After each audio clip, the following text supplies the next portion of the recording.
My name is David Deppner. As I have just been introduced, I'm the president of Cyberware, and we do ad management for mid-sized Magento merchants.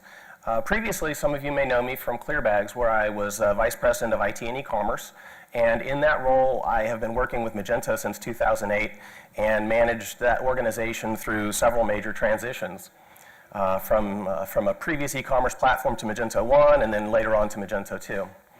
In the middle of all that, there was a point where I took over the management of our online advertising from the previous vice president of marketing who left the organization.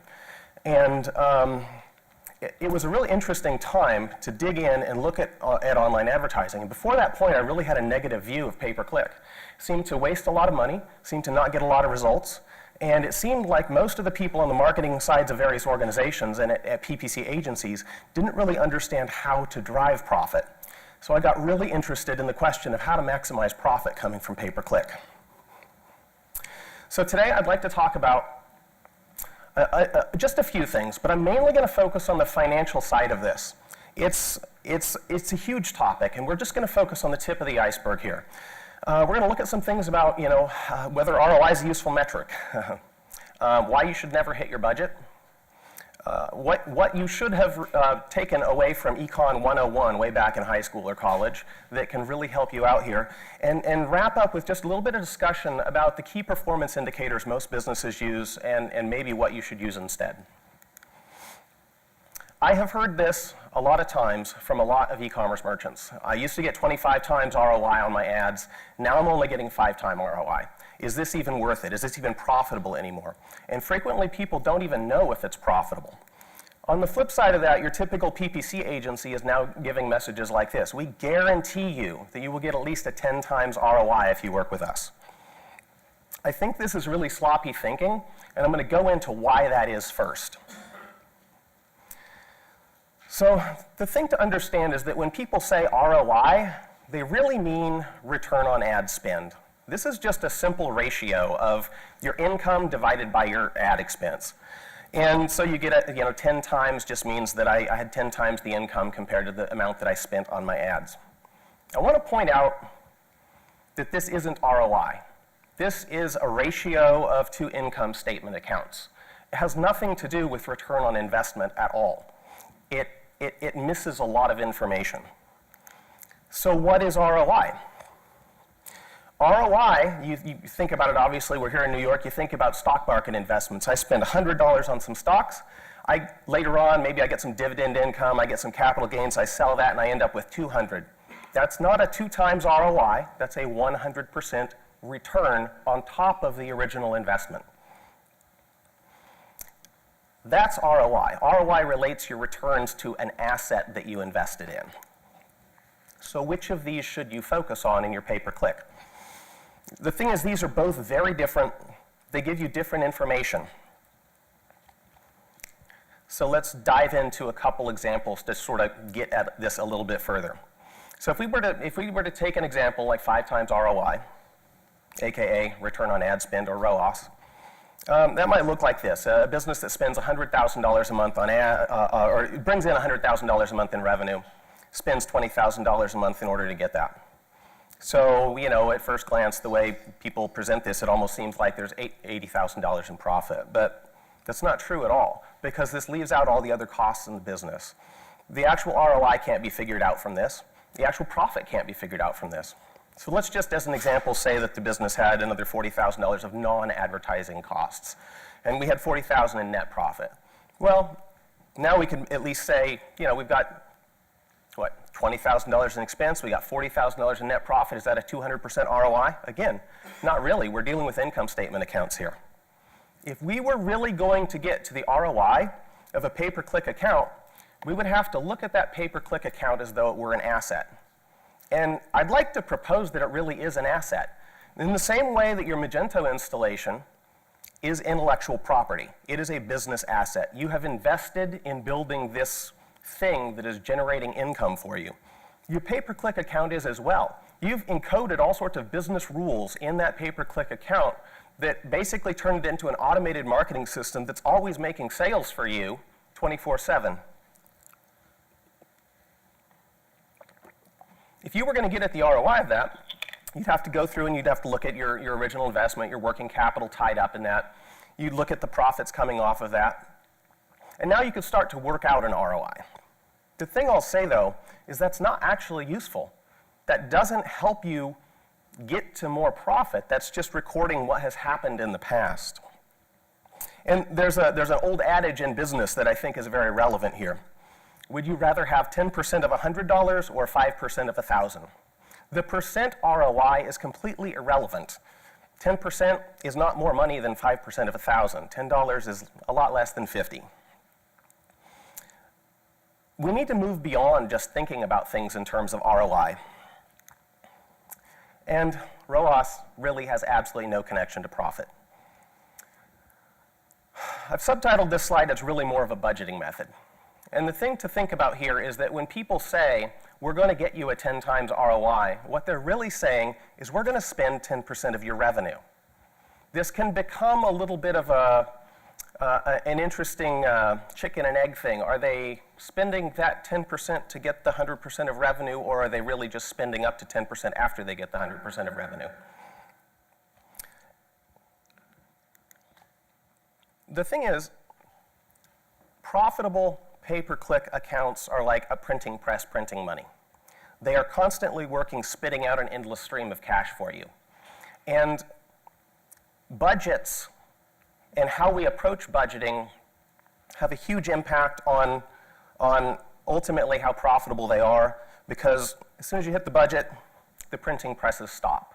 If you've got ad accounts that are working for you, spitting out money constantly, you hit 5 o'clock on a Friday and your budget's been hit, the ads turn off, they stop running, you're no longer making money.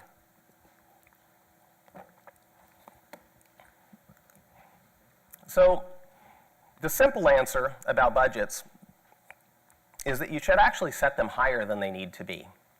And I'm going to get into the question of where they need to be. But budgets themselves should not be the mechanism that determines what you spend on your pay-per-click accounts. So if you don't set your spend based on budget, how much should you spend? This is one of the central questions that has interested me for quite a while. And the answer to it goes back to high school economics. Really, this is something that anybody who took a basic econ class got exposed to a long time ago. There's a principle about the theory of the firm and profit maximization in a competitive market for a firm.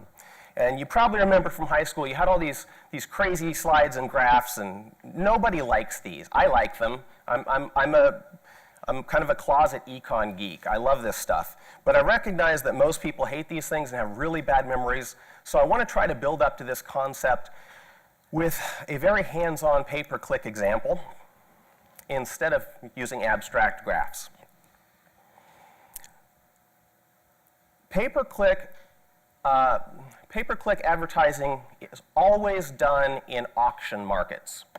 And a central characteristic of an auction is that in order to buy one more of anything, you have to outbid every other competitor that wants to buy that. This has the effect over time of steadily pushing the prices up on PPC. It also means that if, during a given time period, like during a given week or a given month, if you want to buy more clicks or more conversions, you have to incrementally spend more and more in order to get that. So let's just look at a simple example of how cost per acquisition might rise. You buy your first conversion and maybe that costs you $10. In order to get 2 conversions that week, you're going to have to spend more on that second conversion. You're going to have to increase your bids. The second one maybe costs you $20. Maybe the third one costs you $30. If you ramp up because you want to get 5 conversions this week, you're going to ramp up where you have to set your bids at a level where you're going to be spending $50 in order to get that next marginal conversion.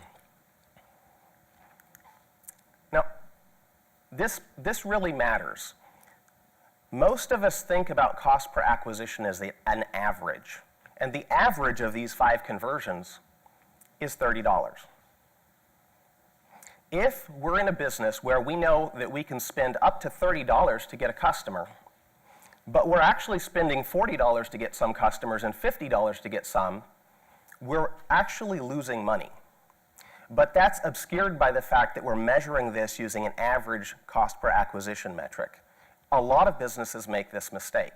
A lot of businesses overspend because they're obscuring the rising marginal cost of acquisitions in an average cost per acquisition metric. That marginal cost per acquisition is far more important in making profitability decisions. That's not reported anywhere. You have to get at that yourself by digging into the numbers, sometimes extrapolating it from other things. But the marginal cost per acquisition is what matters. So let's go back to our earlier example. $100,000 in revenue, $20,000 in ad costs, $40,000 in non-ad costs. We got a $40,000 profit. How much should we spend?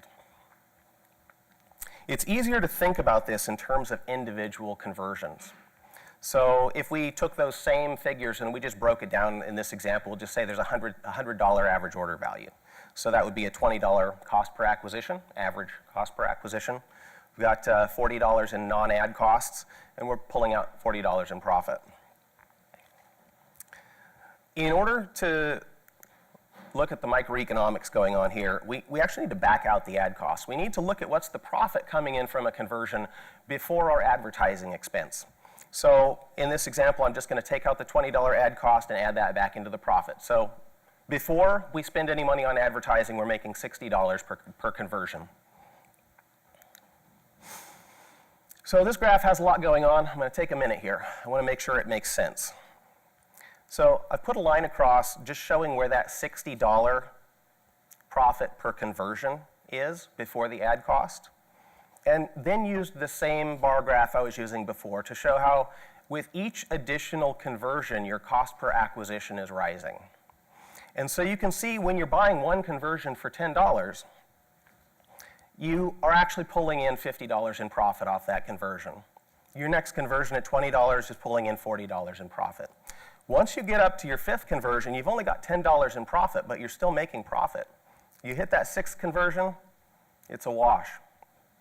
If you buy a seventh conversion for $70, you're spending more than the amount that you can spend profitably. So this right here is what gets lost when you're looking at averages across all of these numbers instead of understanding what happens due to your marginal cost per acquisition. Your marginal cost per acquisition, you can see that it's profitable to spend all the way up to 5 or 6 conversions. And you could get into, should I buy that 6th conversion or not? I'm not making any money. Well, I kind of think you might as well so your competitor doesn't get it. So this is where these line graphs in economics come from. It's just building up all that data and putting it in a few lines that illustrate the simple point. You've got marginal profit on one line, you got your marginal cost on the other, and the point where those two lines intersect is the point where you're going to get the most profit that you possibly can.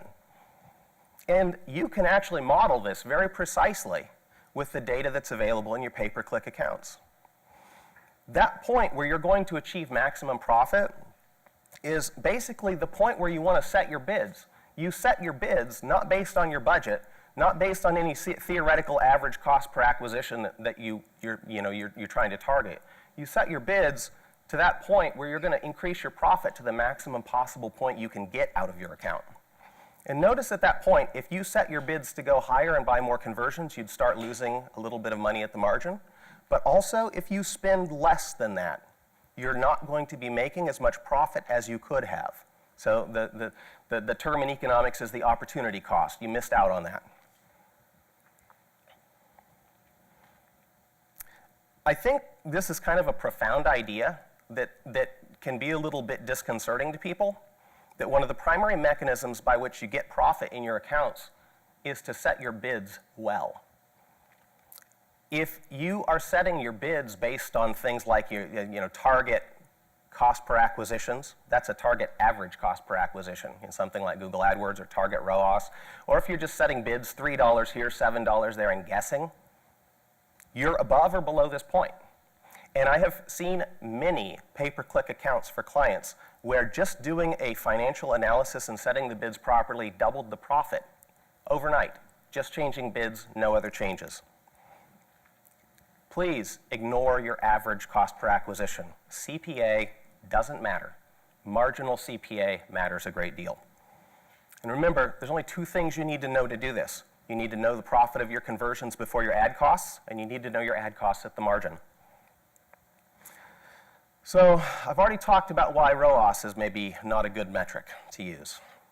I'm going to make a couple more points, a little bit about CPA here, but also a lot of people set KPIs based on achieving budgets or ad spend or achieving certain revenue goals.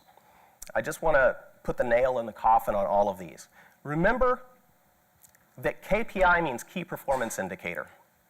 A KPI should either influence your performance or should measure performance that you're getting, but it should be directly related to the real underlying performance. And none of these metrics relate to profit directly.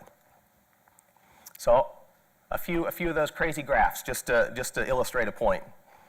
If you plot the return on ad spend at various points along that example I used before, you can see that if you're trying to increase your ROAS, doing what people say, I want a 10 times ROI or a 20 times ROI, you're actually frequently moving down to a point where you're leaving profit on the table. You're leaving money on the table that you could have gotten if you got closer to the margins.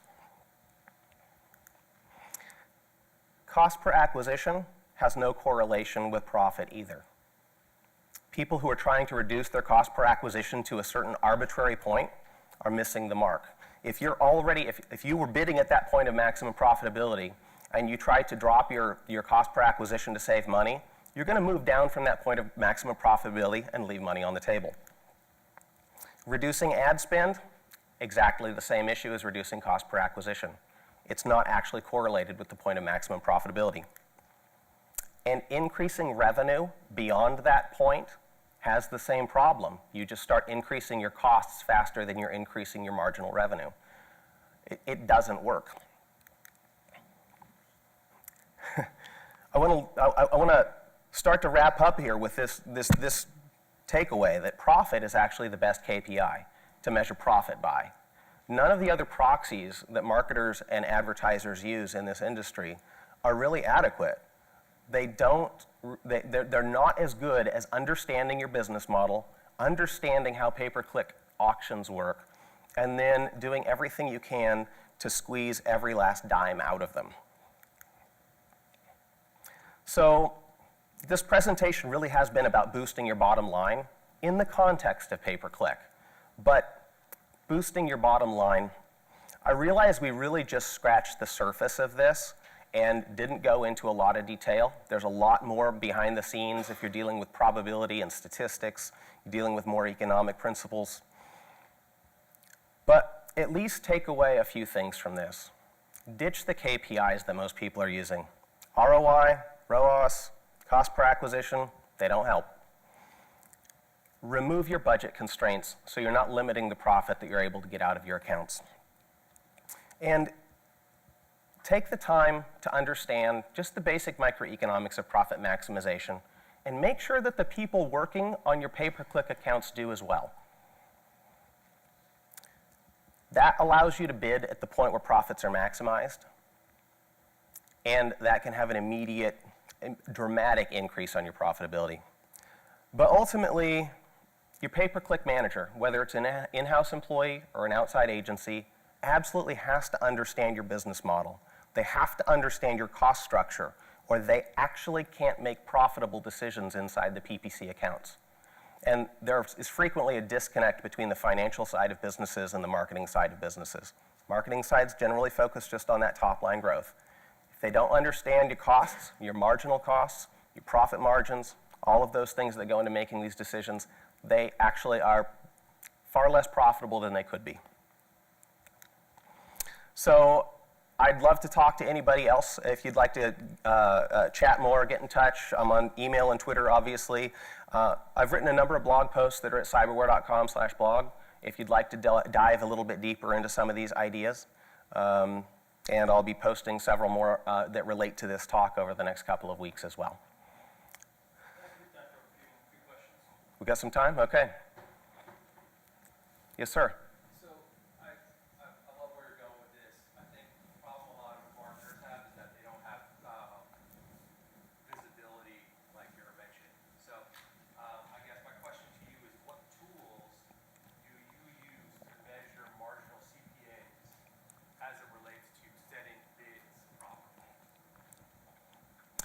Well, I usually don't use CPAs.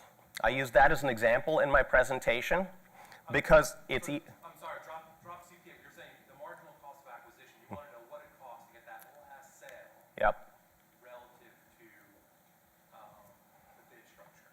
correct. So I guess my question is how do you, I mean, walk me through that. So what tools, what analysis is it? So different PPC systems obviously have vastly different options and reporting. So that's why I've kept this to general principles instead of trying to get down into the weeds on every particular case. And if you have particular cases, maybe we can talk afterwards. But in general, as a specific example, inside the Google AdWords system, your marginal cost is actually your max CPC. All right, it's what you're bidding. So if you're bidding $2, you're getting clicks that are costing up to $2. You're also getting a click that costs $1.90, clicks that cost $1.80, and so on down to maybe a 10-cent click. So the marginal costs are actually the same as your maximum CPCs. Does that make sense? I don't fully understand. Think about it. I know once we get down into the weeds, it gets a lot more difficult to explain. Maybe some extra graphs and some examples would be easier. Conversion, right? Marginal cost. That would assume one click to conversion then? Marginal Well, you'd have to then factor in some other things with your conversion rate and understanding the value you're getting from a conversion in order to actually work out the same math. But yes, so that's the thing. This is a general principle. You might have to apply it a little bit differently in different contexts, whether you're dealing with product bids or Facebook ads or search ads, and depending on what bidding strategies that you're using. and a multi-touch conversion, right, gets even more. It gets a little bit more hairy. That's why, again, general principles, tip of the iceberg. Once you get into things with conversion attribution modeling and so on, it gets a lot more complicated fast. Yeah.